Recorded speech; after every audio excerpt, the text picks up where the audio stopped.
all. We shall continue with our lecture on manufacture of glass. This is the part second of that lecture.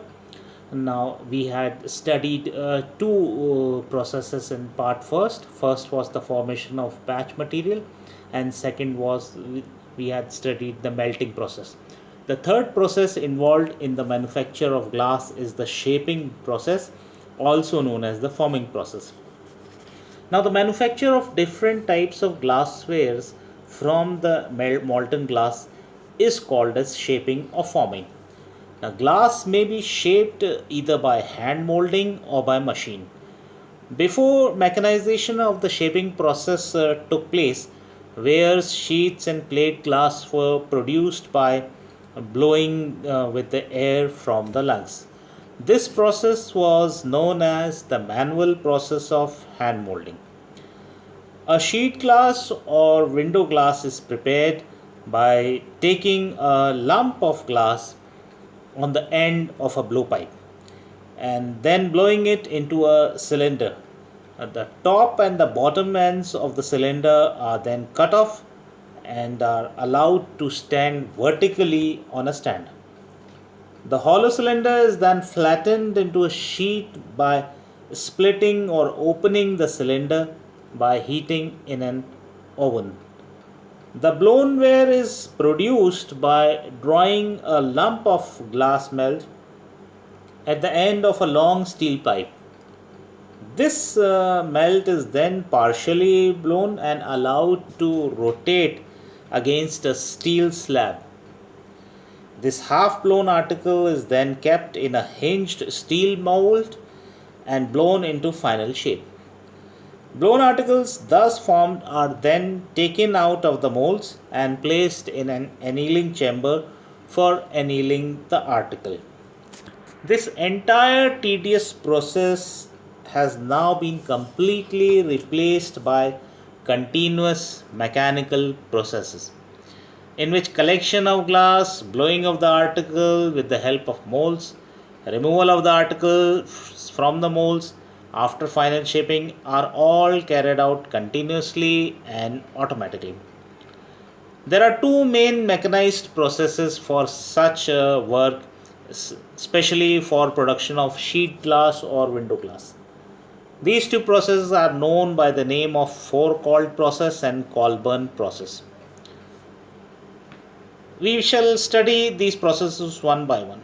First of all, we will study the Four-Called process, which is especially used for shaping sheet glass or window glass. In this process, that is the Four-Called process, a drawing chamber is filled with glass from the melting tank.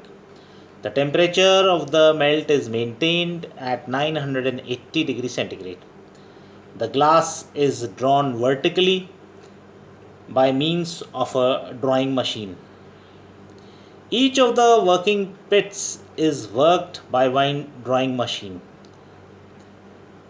Now there is a lone fire clay boat with a slot in the center through which glass flows continuously upwards. When the boat floats on the melt in each working pit, the boat is also provided with arms on two ends, with the help of which it may be partially submerged into the melt. By this plunging, a piece of a semi-molten glass is formed above the boat, which is known as the tongue. This tongue is immediately caught by metal baits, which are lowered into the glass at the same time that the boat is lowered. The metal bait starts drawing the glass continuously upward in a ribbon form as fast as glass flows up through the slot, and its surface is chilled by water cooled coils. The hard and hot sheet or ribbon, still traveling vertically and supported by means of asbestos covered steel rollers, then enters through a 25 feet long chamber known as the annealing chamber. The metal baits are broken off as soon as the sheet enters the annealing chamber. On emerging from the annealing chamber, it is cut into sheets of the desired size and sent for grading and cutting. This was the four-call process. Now, in the Colburn process, drawing is started vertically in a similar manner as the four-call process. The vertically drawn sheet is then chilled, but after traveling for about 3 feet, this chilled sheet is then heated and bent over a horizontal roller by means of flames. The sheet is then moved to a flattening table through the horizontal annealing chamber by grip bars which are attached to traveling belts. The rest of the process of grading and cutting is similar to four-called process. Next process involved in the manufacture of glass is the shaping of the plate glass. Now, plate glass is a special type of sheet glass and has the same chemical composition as the window glass.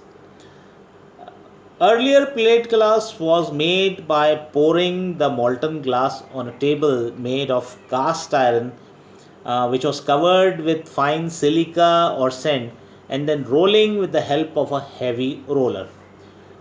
But nowadays, plate glass is now manufactured by a process known as continuous process. In this process, the molten glass is allowed to pass between two water-cooled rollers which are made up of steel. These rollers give to the glass a plastic ribbon configuration. The ribbon of glass then passes into an annealing chamber where it is cooled from 590 degrees centigrade at the entry point to 38 degrees centigrade at the exit point. After annealing, the ribbon is cut into sheets for grinding and polishing. The ribbon may also progress automatically for several hundred feet through annealing, grinding, and polishing before it is cut into stable plates of desired size in the cutting machines. Next process involved is the annealing process. As we can see in the figure, annealing chamber is shown containing trolleys which carry glasswares. It has a firebox, and another end there is known as the cold end. If the articles manufactured are cooled suddenly, glass being a bad conductor of heat develops great internal strain and is likely to crack or break on heating or even on keeping for some time. Glass cannot withstand shock or change of temperature. The internal strain is also caused due to the lack of uniformity. In order to avoid all the articles should be kept above the critical temperature, also known as the annealing temperature, for a sufficiently long time. Since glass is an insulator, rapid cooling will cool the surface of the glass more rapidly than the internal portion, causing an internal strain. To avoid this, glass must be cooled very slowly, and this process of slow cooling, which is used to reduce strain, is known as annealing.